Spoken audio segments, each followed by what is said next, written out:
Anotações sobre o livro Apologia de Sócrates. Esse livro, escrito por Platão, é o registro da defesa de Sócrates no seu julgamento, onde ele é acusado de corromper a juventude, e a pena para esse mal cometido é a morte.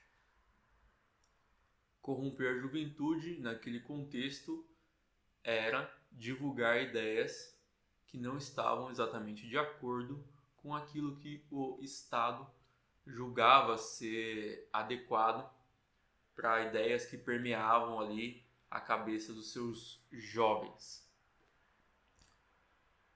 Sócrates tinha 70 anos, depois de ter dedicado uma vida inteira à filosofia, e ele fez a sua defesa respondendo a dois grupos diferentes de acusadores, vamos dizer assim, né, de pessoas ali que o consideravam realmente uma ameaça para a juventude. E já no começo, ele aborda o primeiro grupo de acusadores, que é aquelas pessoas que já há muito tempo divulgam a ideia de que ele é uma pessoa ruim, que ele é uma pessoa que corrompe os jovens. Então, ele deixa claro ali que existe na audiência das pessoas que estão ali no júri muitos que ouvem desde muito jovem de que Sócrates é uma pessoa ruim e que é muito difícil argumentar com essas pessoas, porque essa ideia foi plantada na cabeça deles num momento em que eles tendiam a ter os mais velhos, as pessoas que estavam ali jogando aquela ideia na cabeça deles, como autoridades, né? E muitas das vezes, quando a gente entra em contato com uma ideia, quando a gente é bastante jovem, a gente acaba levando aquela ideia para o resto das nossas vidas sem se questionar, e a gente toma aquilo como verdade. Fazendo um paralelo com o que aconteceu na minha vida, por ter estudado em escola pública a vida inteira, eu lembro claramente de momentos onde eu estava sendo doutrinado, né? Onde eu estava entrando em contato ali com a ideia de que capitalismo era coisa muito ruim, que socialismo era a melhor coisa que existia, e assim vai, né? Essa doutrinação que a gente tem aqui no Brasil, eu passei por isso, e todas as pessoas que estavam ali comigo passaram por isso também. Felizmente, depois de ter atingido a idade adulta, eu me coloquei a questionar se aquilo realmente fazia sentido ou não. Entretanto, eu sei que esse não é o comportamento padrão das pessoas, né? A maioria das pessoas, depois de ter aprendido alguma coisa na sua juventude ali na escola, não se questiona mais. E posso dizer que isso é verdade para mim também em vários outros aspectos. Várias coisas que eu aprendi quando eu era mais novo, não procurei simplesmente me desenvolver naqueles campos determinados. Então eu aprendi a fazer café de um jeito, não procurei outras maneiras melhores de fazer café. Eu aprendi a fazer cálculo de uma determinada maneira e não me aprofundei para ver se existia uma maneira mais eficiente de fazer aqueles cálculos. E assim vai, né? Então existem algumas coisas ali que a gente se entra em contato quando é muito jovem, num momento em que não temos capacidade de questionar as pessoas que estão colocando ali pra gente aquela verdade, assumimos como verdade para o resto da vida, né? Imagina a qualidade de pessoa que se dá ao papel de corromper, aí sim, né, de corromper os jovens ali, de jogar a sua doutrinação em cima de crianças indefesas, né? Imagina a qualidade desse tipo de gente. Então ele deixa claro aqui que é muito difícil ele argumentar com uma pessoa que teve essa ideia travada na sua cabeça desde criança. Se ele talvez tivesse tempo, né, o que ele não tinha à disposição, pois o seu julgamento ali aconteceria em um dia e naquele mesmo dia ele seria executado ser condenado à morte.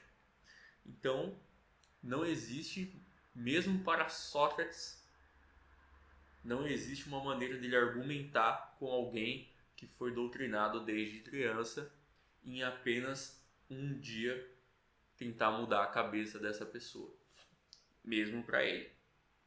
Olha que interessante. E ele conta que... E aí, beleza. Esses são seus primeiros grupos de acusadores.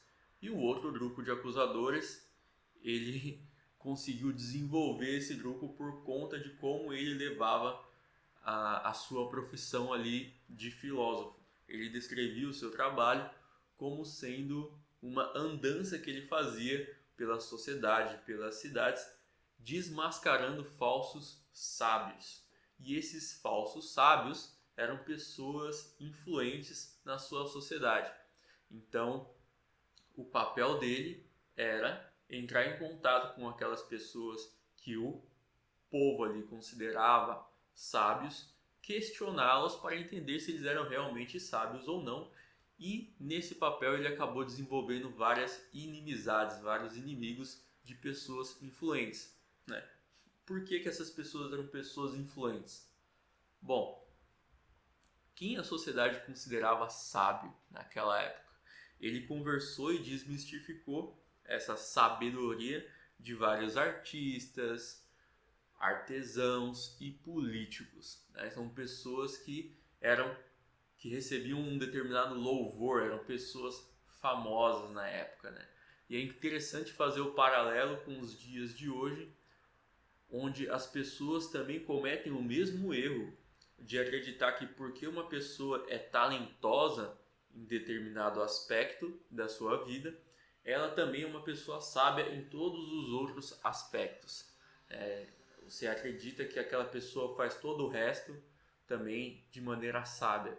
Então, é um fenômeno que acontece hoje, você abraçar uma opinião política, por exemplo, de um músico famoso porque você acha que aquele músico tem realmente sabedoria para falar sobre temas de política, falar sobre temas de sociedade, porque ele é talentoso, porque ele fez um sucesso, né? E na sua carreira como músico. É muito triste você imaginar que a nossa sociedade, assim como era a sociedade naquela época, é ignorante ao ponto de realmente achar que porque uma pessoa tem um talento musical ou a pessoa é um atleta de destaque, ela tem gabarito para dar opinião sobre qualquer outro assunto. Então não é porque você é um músico famoso que você cozinha bem. Pode ser que sim, mas não posso assumir isso. Não é porque você é um atleta de destaque que você tem conhecimento sobre o que é melhor para a população, sobre o que é melhor para a vida de um indivíduo específico também. Então, aí outro ponto, né? Sem falar sobre política, mas entrando mais no aspecto do indivíduo. Não faz sentido você acreditar que porque alguém tem um sucesso em um determinado aspecto da vida dela, que ela vai saber realmente o que é melhor, qual é a melhor maneira de viver, né? Então você tem aí vários cantores, né, principalmente, que eu posso citar aí da minha época, que fizeram um sucesso tremendo, né, mas morreram de overdose, morreram de outras questões de saúde porque viviam uma vida que não era saudável, né? Então realmente não eram pessoas para você se espelhar, né? Ok, então mais uma lição importante aí que ele deixa para a gente como presente nesse discurso dele.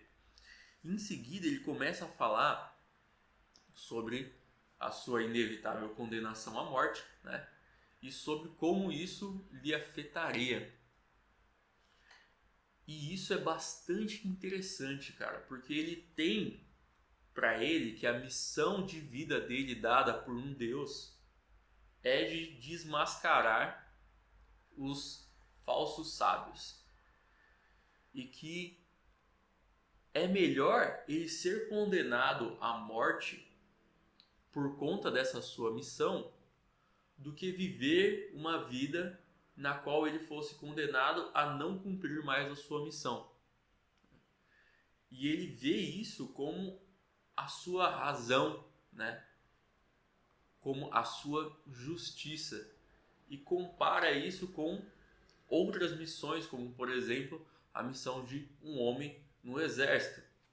E ele usa algumas metáforas interessantes, né, de que o homem no campo de batalha a qualquer momento está livre para implorar por misericórdia, livre para abandonar o campo de batalha. Mas será que vale a pena ele abandonar a sua missão e viver na vergonha de ter deixado a sua missão, de ter se apegado de maneira tão ridícula a continuar vivendo, sendo que o seu destino final inevitavelmente é a morte? Então, algo aí para se pensar, né? O destino de todos é a morte. Então, será que vale tanto assim a pena você se apegar à vida de maneira tão voraz, a você abrir mão do que é a sua verdadeira missão enquanto você está aqui? Será que vale a pena você viver sem cumprir a sua missão? Viver na vergonha de não cumprir a sua missão? É algo importante aqui. E sobre o valor da morte, ele levanta um questionamento extremamente pertinente. Achei muito legal dele deixar claro que todos temem a morte, mas isso na verdade não faz tanto sentido assim, porque ninguém sabe se a morte é boa ou ruim. Ponto. Ninguém sabe, ninguém voltou da morte para falar se o negócio era bom ou se o negócio era ruim. Então, por que temer tanto assim a morte? Ele dá alguns exemplos. Por exemplo, se a morte for a completa inexistência de sentido, como é quando você dorme, capota e não sonha nem com nada, não dá para dizer que morrer é uma desvantagem tão grande assim, porque não é tão ruim essa inexistência de sentidos. A outra opção ali no seu contexto era que após a morte você iria para o reino do deus Hades lá, ser julgado pelos verdadeiros juízes, né? E não aqueles falsos juízes que estavam ali naquele julgamento, aqueles juízes enviesados ali que estavam ali o condenando à morte. Ele sabia que após a morte ele iria, eu sabia não, né? Mas era uma suposição de que após a morte ele iria para o reino de Hades e seria julgado pelos verdadeiros juízes, e depois disso ele ainda viveria num ambiente onde ele poderia exercer ali a sua função, a sua missão que Deus tinha colocado para ele, de conversar com outras pessoas que eram consideradas sábias, mas dessa vez ele teria acesso a pessoas muito mais ilustres, porque ele poderia falar com os sábios do passado, com as pessoas que viveram vidas de destaque ali, e putz, seria um contexto muito melhor para ele, até porque depois de morto, vivendo lá no reino dos mortos, ninguém mais o condenaria por cumprir a sua missão, né? Então, bastante interessante aqui as lições que a gente aprende com esse cara nesse momento. E continuamos o estudo das obras.